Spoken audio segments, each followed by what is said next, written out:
world changes soon. Can get a doobie on a plane, but there's Uzis in our schools. Every dude who touched a boob or a booty getting me too. What you expect from the kids who went to Hooters after school? We're all triggered and defensive. We're all racist and we're sexist. We all grew up watching South Park. How are we offended? Now being fat is beautiful. Name a thing that you can't do. Jumping jacks, run a mile, live past 42. Man, it used to be cool to just flip a bird to the system, and now it's trendy to be triggered and pretend you're a victim. It's my race, it's my weight, it's because I'm a Christian. I hate the internet and anyone who has an opinion. Welcome to the Red Pill Sports and Entertainment Show. I am your host, Albert Apache, and as usual brought to you by Open Source, Self-Defense, Fitness, and Grappling. Okay guys, so today up we got part 3 of 4 of our Foundation Fundamental video reviews, items that you can purchase. Up today is the Jon Danaher Pin-n-Turtle Escapes Go Further Faster. We're also going to talk about some things you can do, some concrete answers to the question of how do I get better at jiu-jitsu faster, of course based towards a beginner level. We're also going to talk about a reboot of an old 1980s, 1990s TV show. It should have been really fun, but unfortunately it looks like it's going to be a flop. And we're going to talk a little bit about the NFL and what went on this weekend and what it means going forward. And lastly, we will touch on the UFC and what transpired there. Max Holloway putting on an absolute show. Okay, guys, if you like this content, if you find any value in it, please like, subscribe, comment down below. Also, if you have any disagreement, you don't like my takes, or you have questions about the review, about the product we've done today, make sure you also leave those down below. Okay, let's get into it. All right, well, with no further ado, let's go ahead and get into the review of the Danaher Pin Escapes and Turtle Escapes Go Further Faster. So in the last video, we talked about how you get onto the platform. We kind of scrolled through. So this is also a BJJ Fanatics product, similar to the Bernardo Faria. So kind of follow the exact same path there. Click there. Click on to view content. And I'm going to save some time for us here by saying, you know, again, the training formula has a 2. The ease of use platform is a 3. Again, the same as the Bernardo Faria.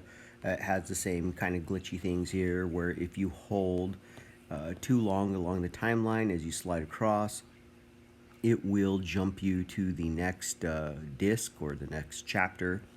Now, let's talk about assist that are down at the bottom. Many more chapters in this one, though. This has a total of 8 chapters, and if you look closely, some of these chapters are over an hour long. Some of them are almost an hour and a half long. Okay. And the intro one is actually a 2-hour long chapter. So much more information, okay, that's packed into each chapter. The training formula, or let me start with the training support, since that was the same as the Bernardo Faria. Excuse me, guys. It is a 1 because, again, there is no option to subscribe to an ongoing, portal to speak with Danaher or any of his coaches or anything like that. So you're kind of on your own as far as any kind of training support.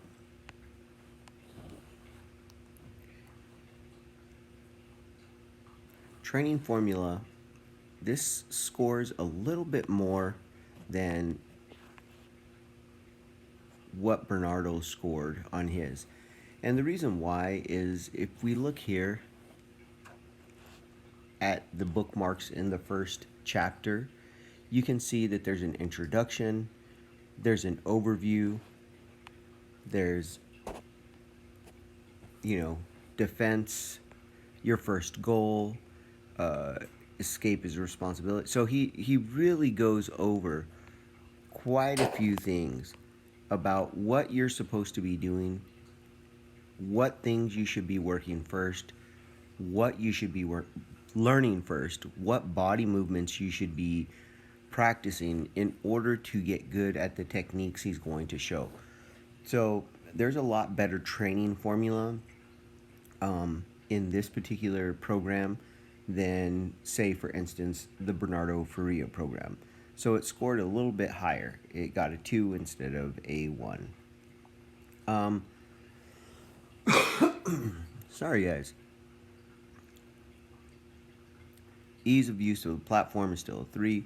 Portability is still a 5. Again, just like with Bernardo Faria, you can get this in a DVD format, or you can download it onto a mobile device, or if you have an internet access, you can stream it. So super portable.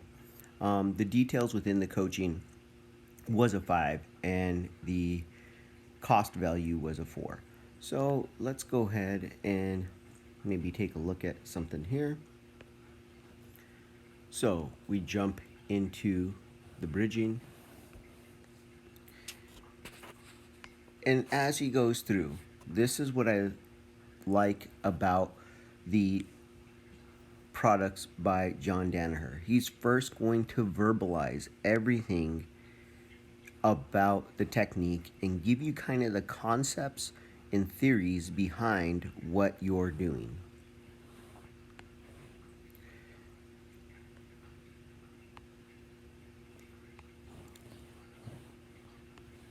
I'm going to kind of skip ahead here.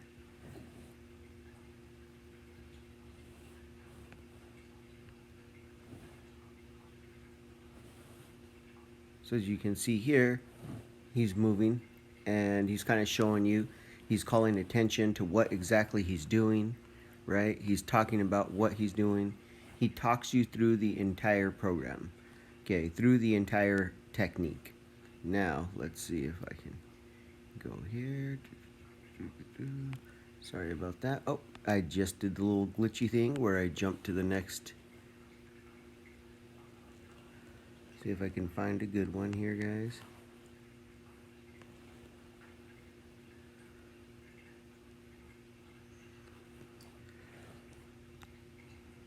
Here, you can kind of see it here in this particular shot.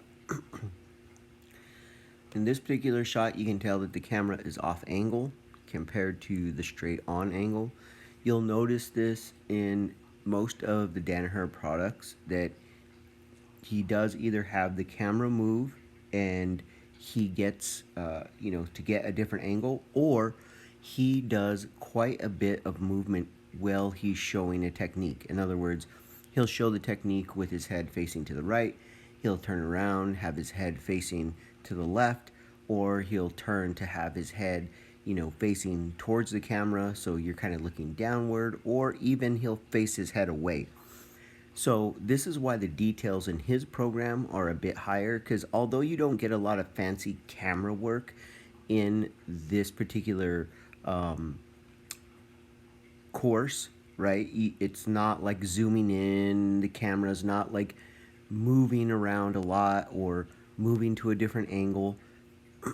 Jon understands that you need a different angle to see all of the details, so he moves, or he has his training partner move so that he can describe every single detail that's going on.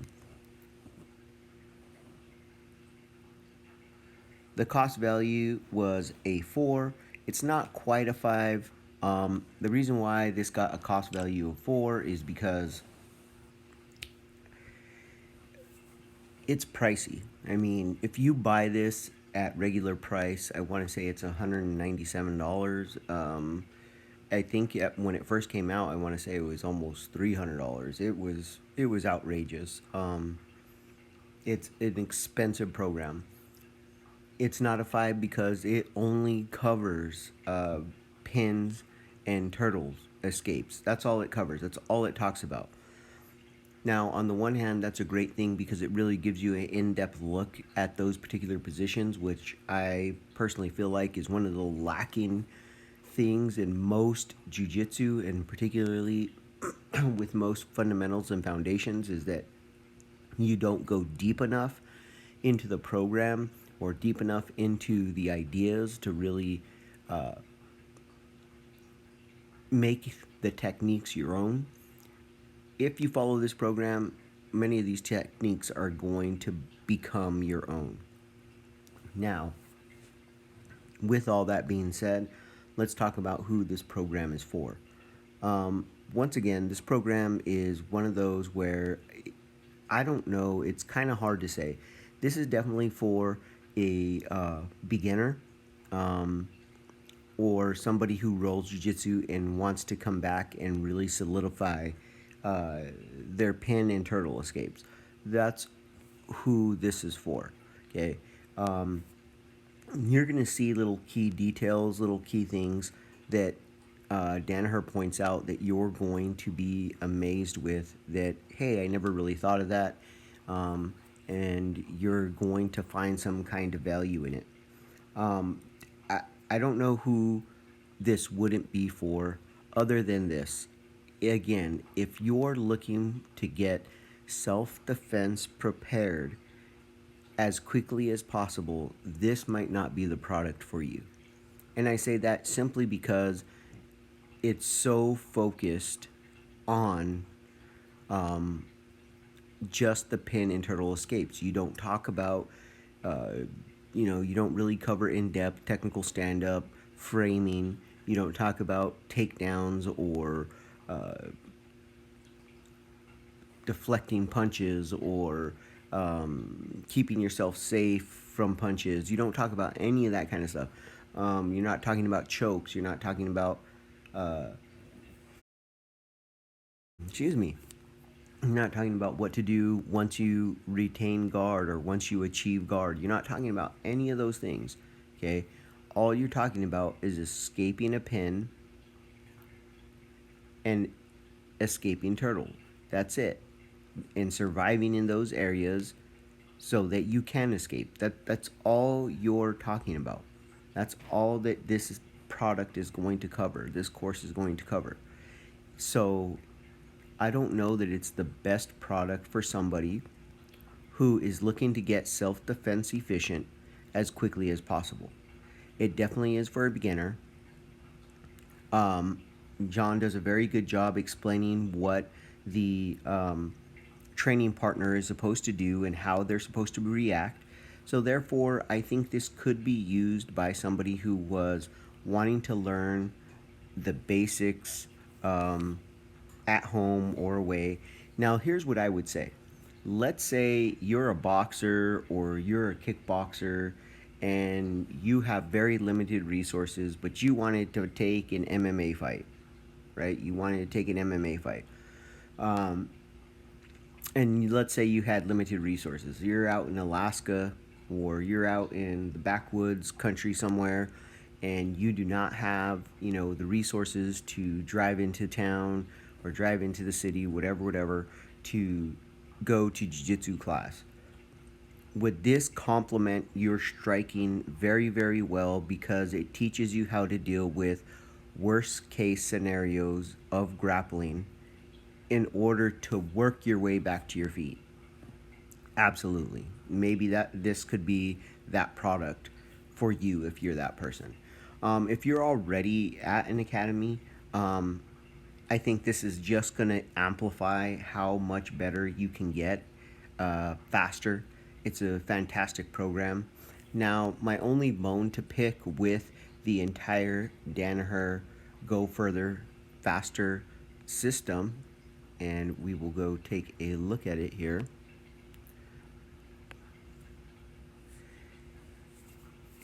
is that if you want a comprehensive program,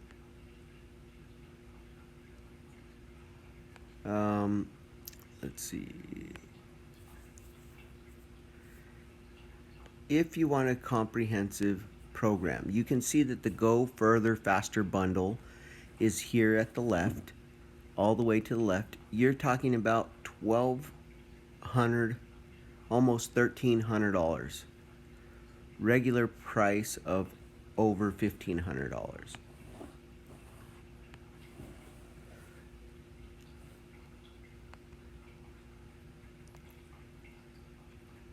Has 8 volumes in it. Okay? Now, I'm not saying that it's not great coaching. But what I am saying is $1,200 is a huge chunk of change to not get any kind of personal attention from that particular coach. You know, that is almost the cost of going to an academy for a year, right?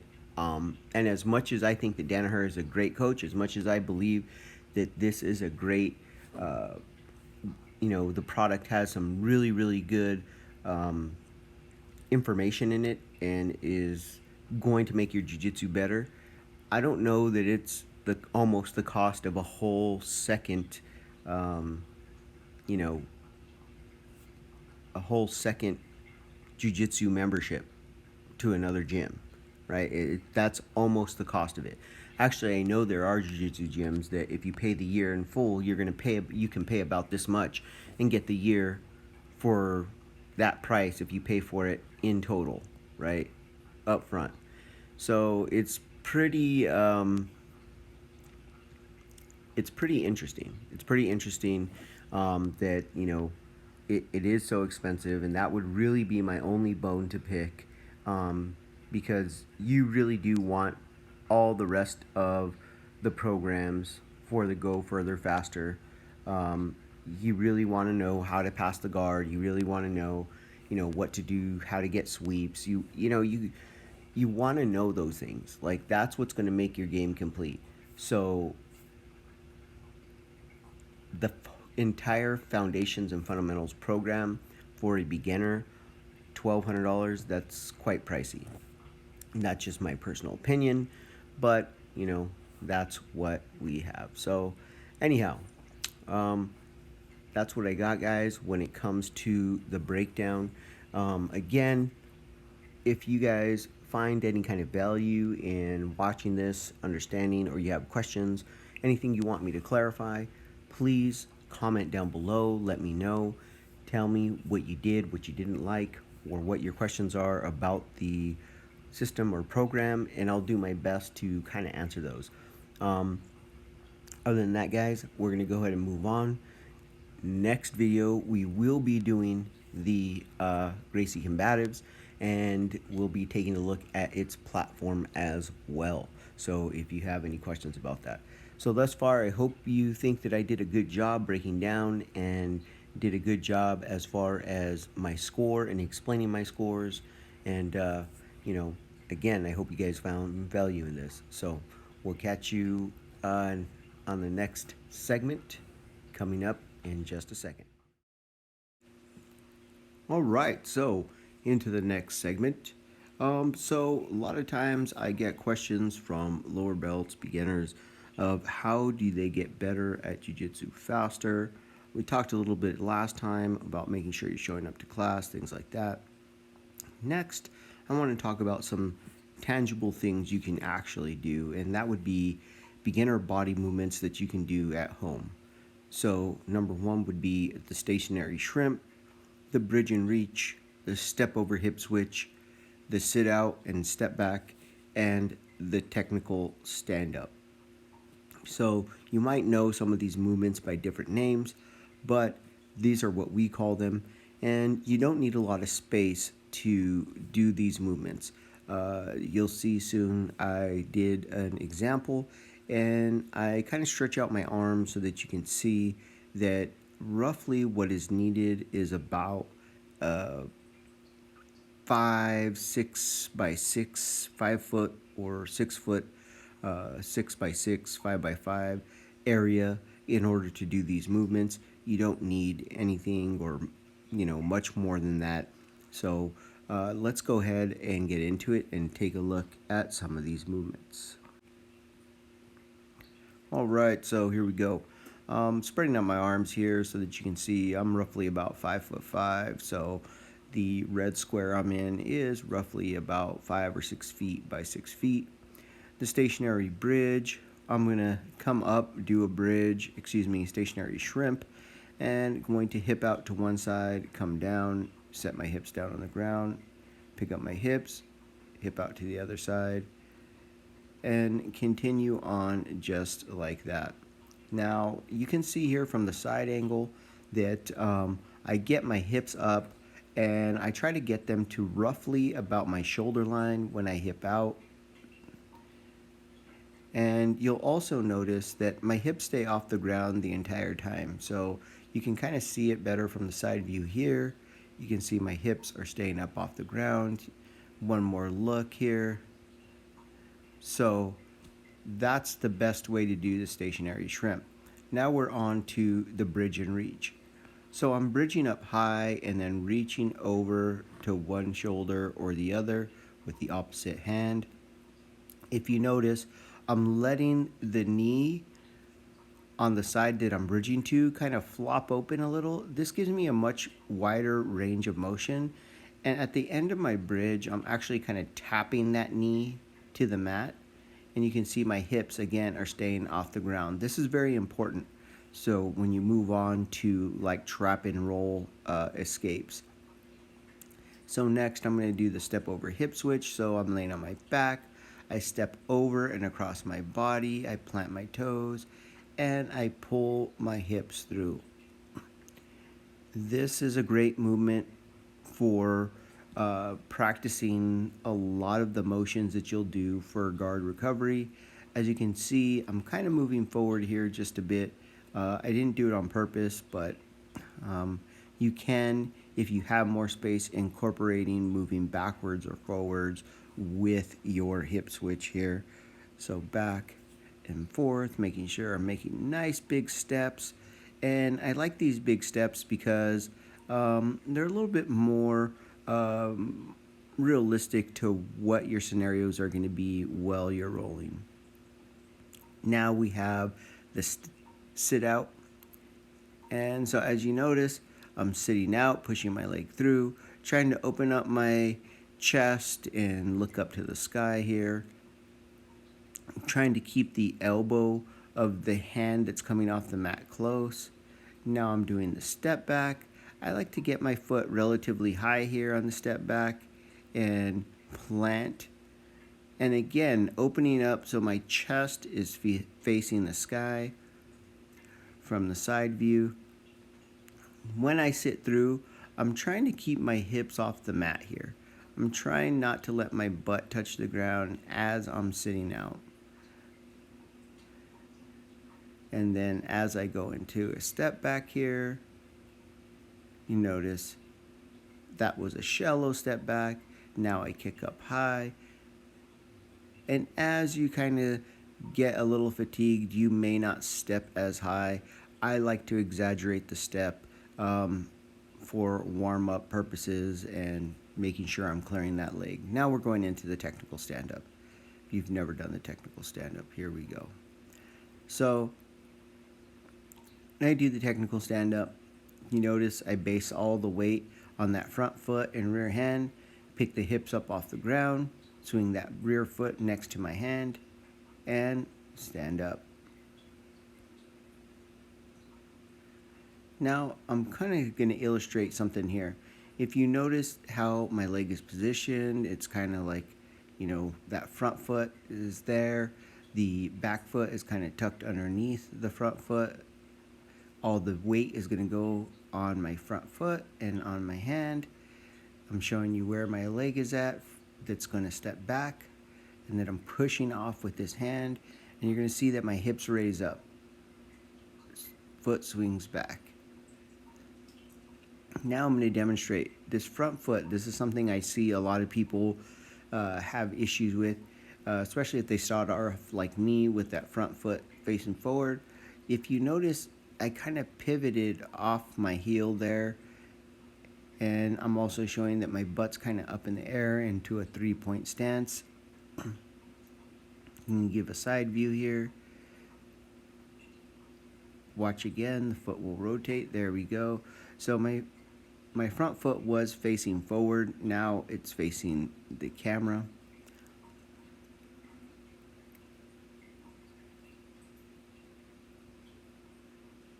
I'm based out, foot up, swing it back. And then you can try and put some so that they all kind of move together. So it looked like something like shrimp, shrimp,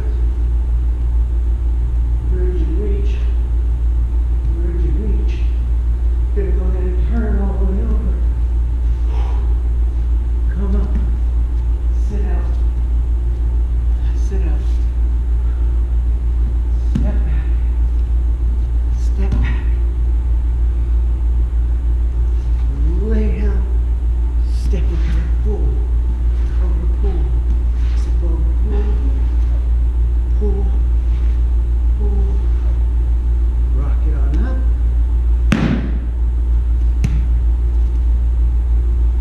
Technical stand up. So, those are some basic movements for the beginner. You know, a lot of times when you're a beginner at jiu-jitsu, you ask questions like, how do I get better faster? And you get a lot of answers that aren't very direct. So, those are a few techniques, body movements that you can practice at home that'll help you get better at jiu-jitsu faster. All right, catch y'all later. And for those of you who may be a little bit more ambitious, here are some additional movements that you can do at home. Again, you only need about a 5 foot by 5 foot or 6 foot by 6 foot space. And that's S-sits, what I call hip drives, sprawls, shots or rockovers, front rolls, back rolls, the half Granby roll, and side rolls.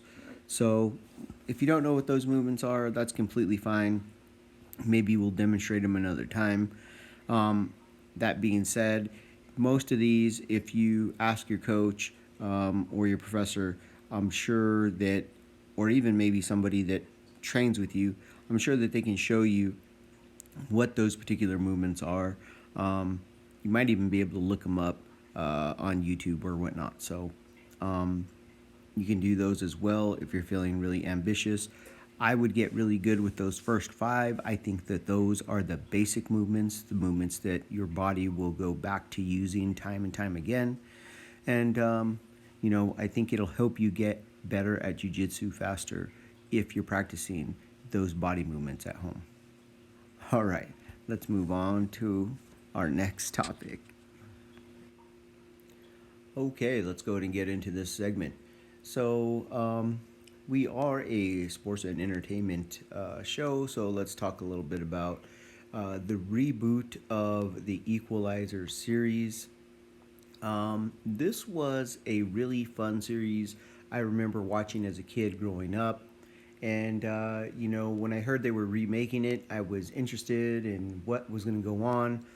And then I found out that this series is going to feature Queen Latifah as the main protagonist in the movie, or the show, excuse me. It's a television show.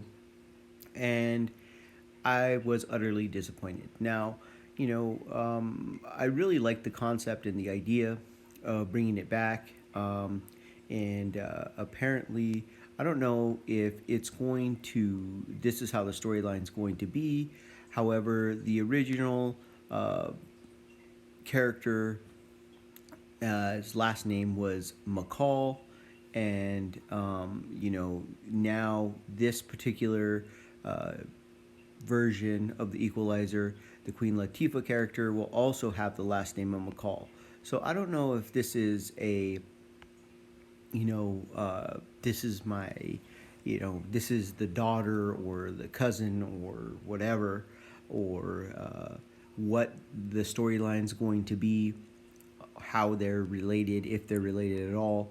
It could also even be McCall is like a call sign, or a title that's used as a last name, kind of like how we have Darth Sidious and Darth Vader and Darth Maul. I don't know if McCall is just kind of a code name or a call sign that's added to the end of somebody's name as okay, we're going to use this as a last name, but it really is to denote that you are some special agent, or you have some type of special agent training. But I really liked and dug on the concept initially. I even thought that the idea of having a female equalizer could be cool, could be fun, until I realized it was going to be Queen Latifah. Now, here's the thing, man. Like, seriously,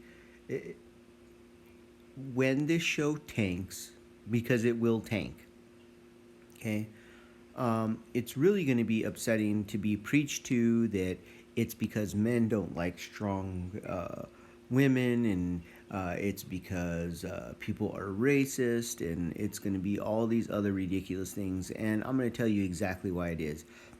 It's because it's goofy. It's silly and goofy that you're putting a 50-year-old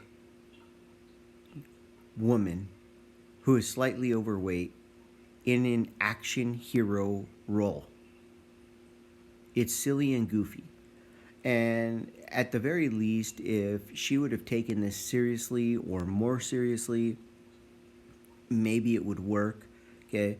But I saw some of the clips during the, you know, CBS game this past weekend, and they show her punching the bag. They show Queen Latifah working the heavy bag. It's just ludicrous. It's funny. I guess it's supposed to be a comedy. She's hitting the heavy bag like just. It's ugly. It's really really ugly. Maybe they do some shots and it's not really her, and they substitute a body double in to get some silhouette work, and it'll look better when it's actually all said and done and edited. But when it was the close up of her, hitting the bag, oh god, it was bad. And it's just going to be silly and goofy. I mean, it doesn't make any sense. I mean, some of the females that they could have used to play this role, and I think what's going to exacerbate the problem is not only is Queen Latifah going to be the star of the show, but she's also the executive producer of the show. I mean, how do you play into a actor or actress's, grandiose idea of themselves? Let them produce their own movies, right? I mean that it's just a bad idea. But this show will most likely flop. But let's talk about who, because a lot of times people are always like, oh, well, it's so easy to criticize. What would you have done to make it better? So let's take a look at some of the females they could have chosen. They could have played this role, and that would have been much more realistic, much more believable. Okay?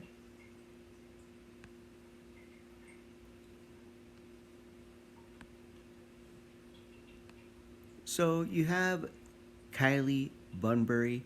Currently, she's in the show. I believe it's called Big Sky, and she is a really attractive, athletically built, very good actress. She can play the angry kind of female role really, really well. She can be tough and all those kind of things. She can do that tough character really, really well. So I think she would have been much more believable. Plus, like I said, I don't know exactly how they're going down with the storyline. If the Robin McCall character is supposed to be the daughter of the original Equalizer. But if so, this is an age, that tends to lend itself maybe a little bit better to that. She, a little bit more, she looks closer to the age that you would think that the last McCall had, as a daughter. And I think she would do really, really well. She might be a bit young for the role, but, not ridiculously. She's not way outside of the age group. Next, I think, would be Rosario Dawson.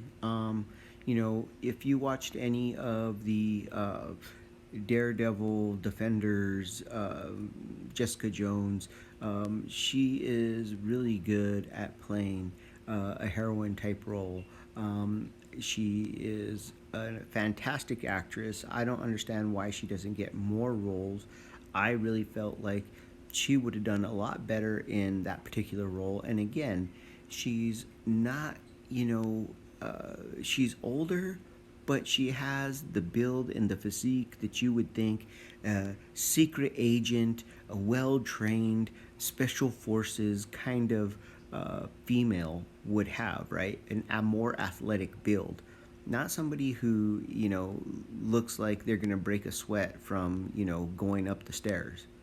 All right? Like, I know that people think that, it's fat shaming, but it's not fat shaming. It's just being realistic, right? It's just being realistic. And then next is Jessica Alba. I really feel like, Jessica Alba would have made a really good action type hero. She's been in the Fantastic Four. She's done a couple of other, actiony movies or shows in her time. And, again, she's going to bring a certain believability when she's spinning around, kicking around, when her body double comes in, her stunt woman comes in and does all the flipping around and all those kind of things. It brings a certain believability to it, right? And it's not going to be as corny. Okay, it's just not going to be as corny. Now, when you see a rotund Queen Latifah,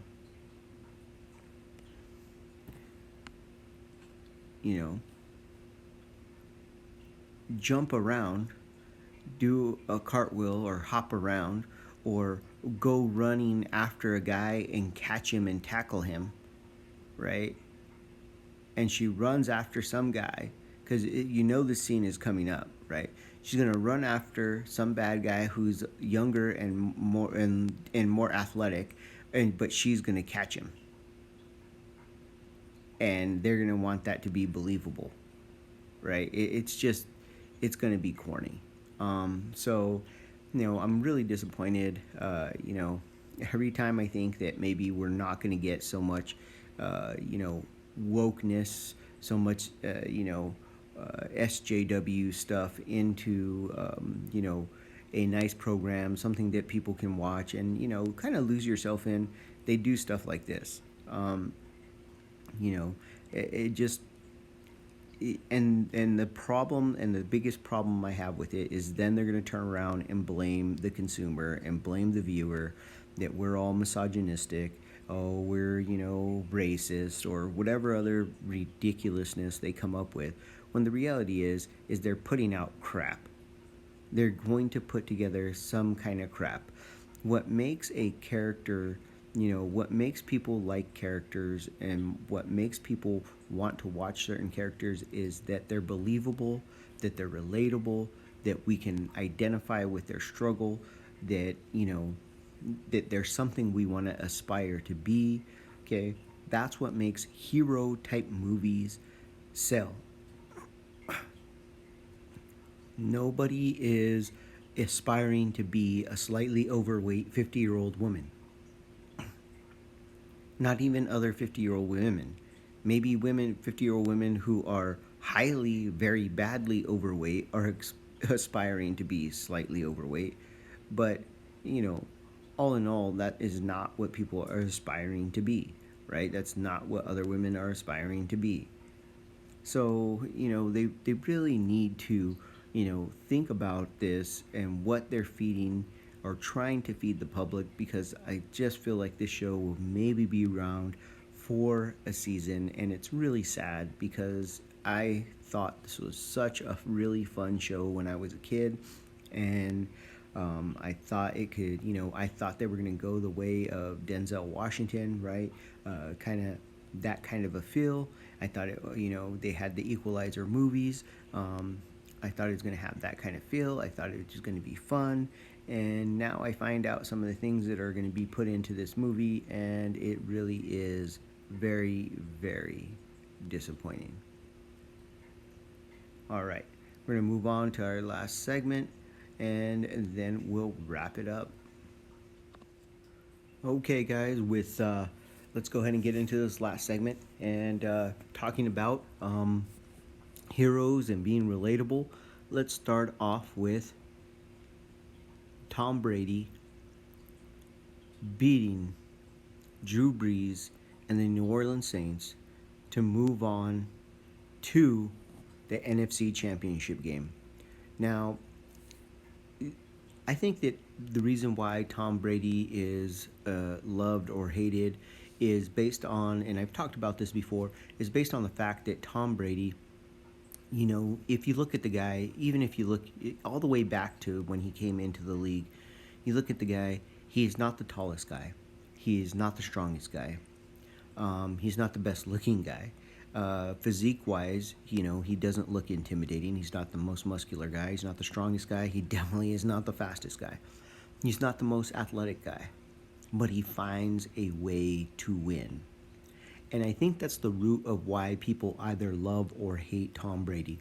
Either you relate to Tom Brady because you relate to that mindset of, I'm not the best, but I'm going to work hard, and you're not going to outwork me, and I'm going to work hard for everything I get, and I'm going to find a way, even though, I'm not the physical specimen that you think the prototypical thing that I have to be, right? And I think that's exactly why he's hated as well. I think that even amongst his peers, there is some low-key hate on Tom Brady that, look at some of the guys that have come into the league and left the league since Tom Brady, and high level guys, right? I'm not talking about, the Ryan Leafs that washed out, right? I'm not talking about that. I'm talking about high level NFL talents. The fact that, he's outplayed the likes of Brian Urlacher, right?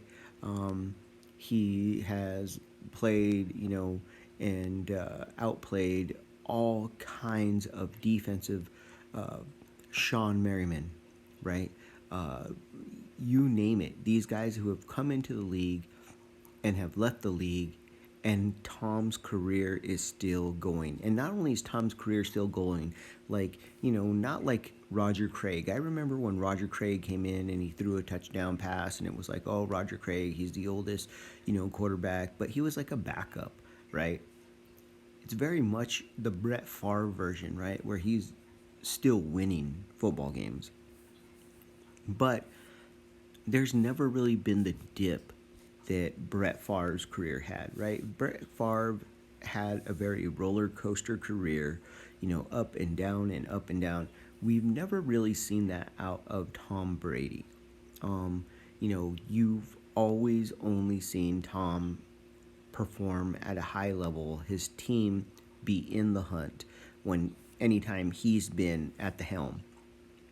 So, we've never really seen the type of roller coasters that we've seen with anybody else. And it's just, so I think that there's some low-key hate, even amongst his peers, on Tom Brady because he isn't the prototypical physical specimen, and how is he getting this done, and how is he beating me, right? But he does appeal to the everyman for that, because of that, and I think it's super fun that he is going to the NFC Championship. It looks like Tom Brady is trying to single-handedly save the NFL's ratings for the season and trying to save the Super Bowl. If Tom Brady gets to the Super Bowl, even with the way that the ratings have been going for the NFL, I have to believe that is going to be a highly watched Super Bowl. Which brings us to the next idea. Let's look at the divisional round winners. Green Bay, beats Los Angeles, and it looks like the Buffalo Bills were able to hold off, the Baltimore Ravens and Lamar Jackson, and the Chiefs were able to upend Cleveland. I really enjoyed that game. It was really, really fun. Bakey did play really, really well. I like Shaky and Bakey. He's a fun guy. I don't care what anybody else thinks. I like him. I like his attitude towards the game. I like, that he doesn't really care what people think of him. And, he kind of does his thing. And he did play very well. They just came up a bit short. Now, speaking of the Super Bowl, if we look at what the matchups are, we got the Bills going to face the Chiefs. Now, should Patrick Mahomes be good to go, you're looking at two young gunslingers coming out of the AFC. So you're either going to have Patrick Mahomes or you're going to have Josh Allen coming out of the AFC. That's fantastic. For the NFL, that's fantastic. In the NFC, you're either going to have Aaron Rodgers or Tom Brady going to the Super Bowl. Two tried and true old Lions battling it out.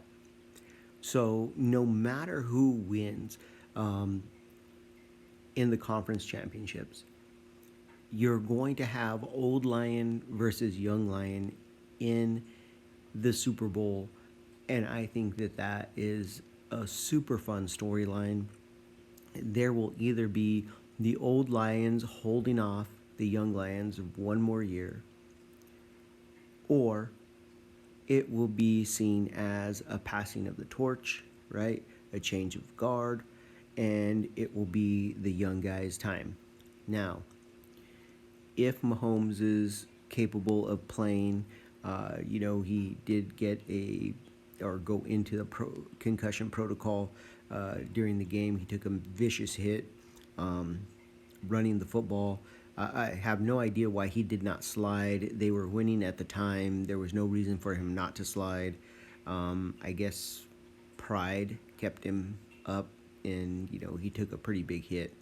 But all that being said, if Mahomes is able to play, I don't know how you pick against the Chiefs.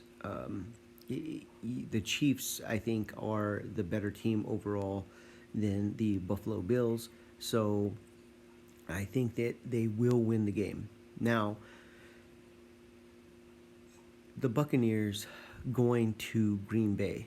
Now, if this was any other year, if this was any other NFL team quarterbacked by any other quarterback, I would say without a doubt, if I were a gambling man, I would not bet against Aaron Rodgers and the Green Bay Packers in Green Bay.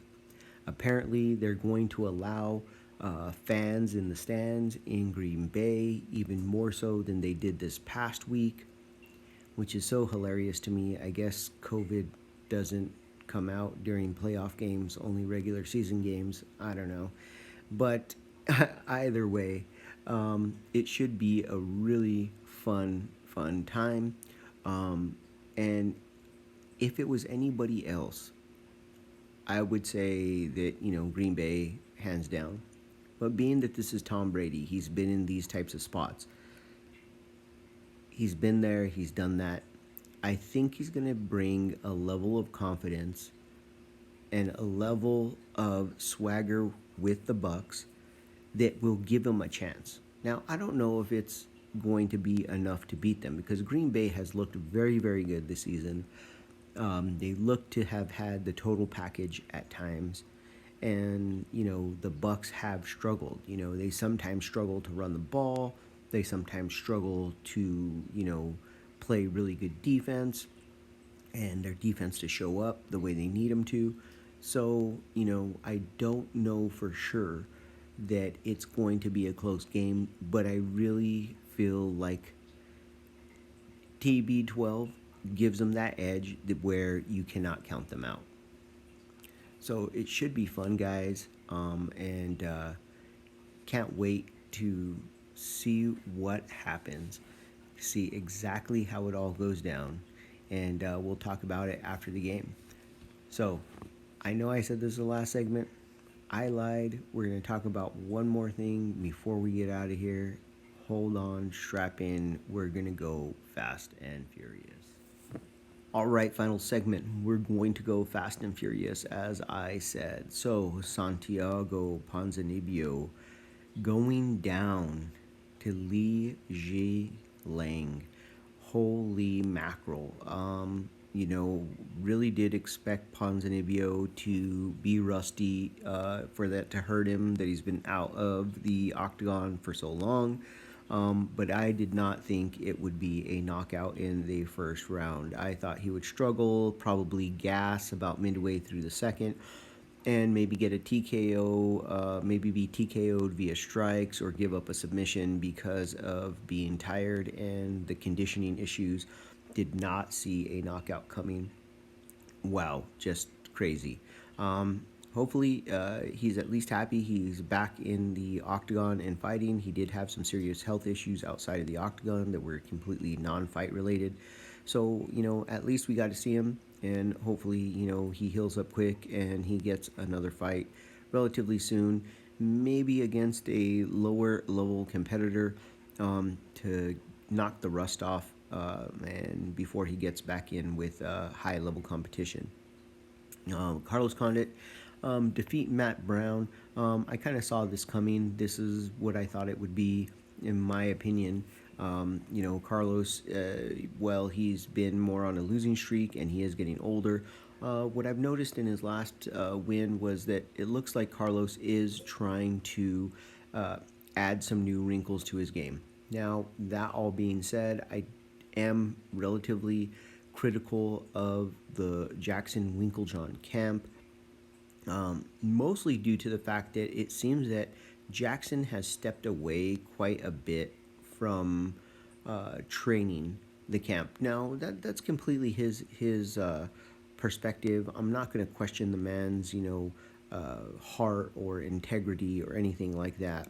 But here's the reality. I think everybody believes that Jackson was the tactician, the brain, if you will, of the operation. He was the strategist.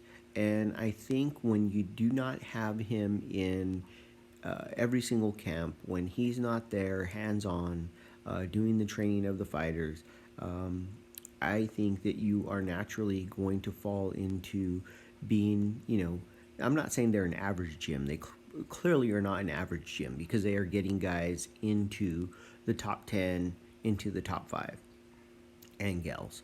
But they are no longer the elite gym that they were. It used to be that, people would say to you if you were on the verge that you need to go train at Jackson Wings. I don't think that that's, the case anymore.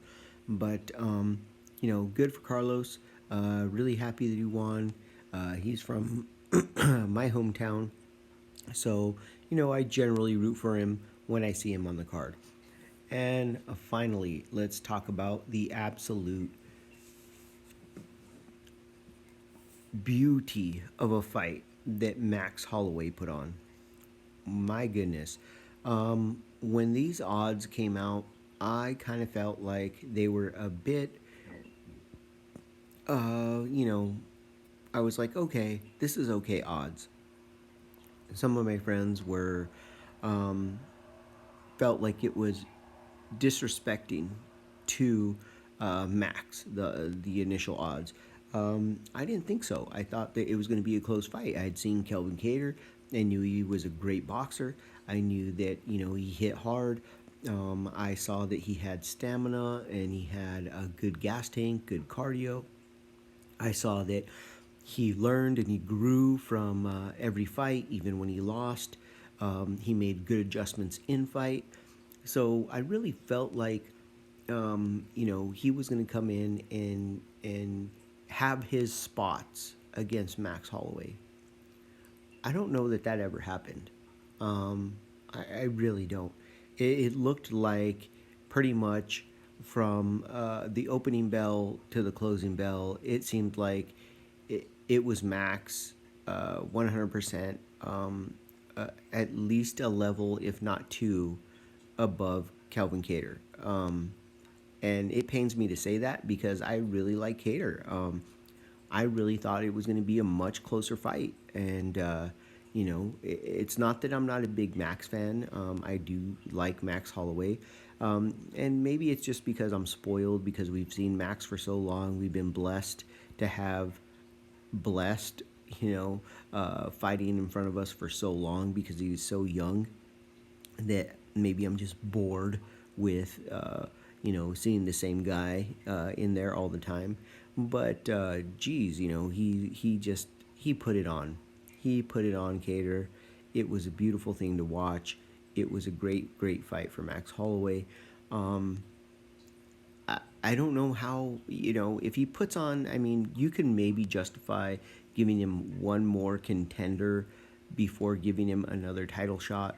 But I don't see if he beats the next guy this same way, if he beats another featherweight in the way that he beat Cater, I don't see how you deny him yet another title shot. I mean, it's relatively clear that, you know, Volkanovski just happens to be a matchup problem. Him and his camp are good at matching up against Max Holloway. I don't think that, you watch Volkanovski and you watch him in his other fights against other guys, he's not destroying guys the way that Max Holloway is. I don't mean that in any disrespect of Volkanovski. I think he's a great champion. I think he's really fun to watch. But if you're talking about, I know that, for instance, the bad guy, Chael, loves to say this one. If I was looking at these two fighters and thinking about what skills would I like my son to have, I'm not looking at Volkanovski and saying, yeah, I would really prefer him to have the skills of Volkanovski over having the skills of Max Holloway.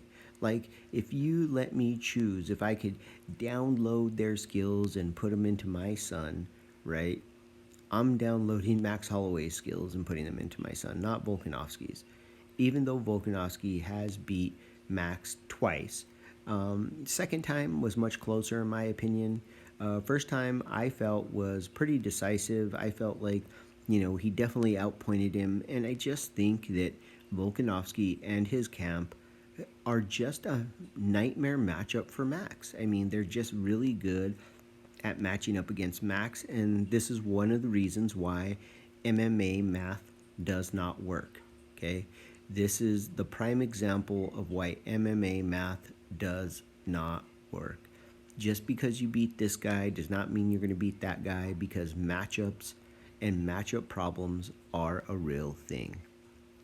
All right, guys, that's what I got. I'm not sure when the next Submission Underground is coming up, but I do want to take a look at that.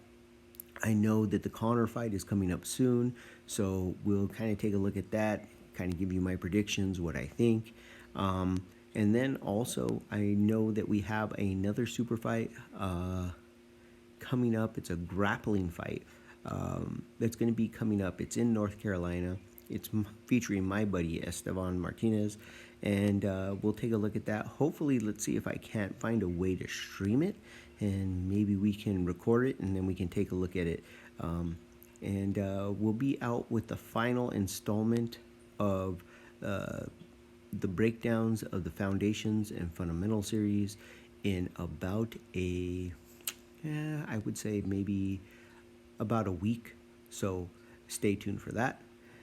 If you guys have found any of this entertaining, any of this fun, if you feel like fighting with me, comment down below, subscribe, and like the video. I'd appreciate it.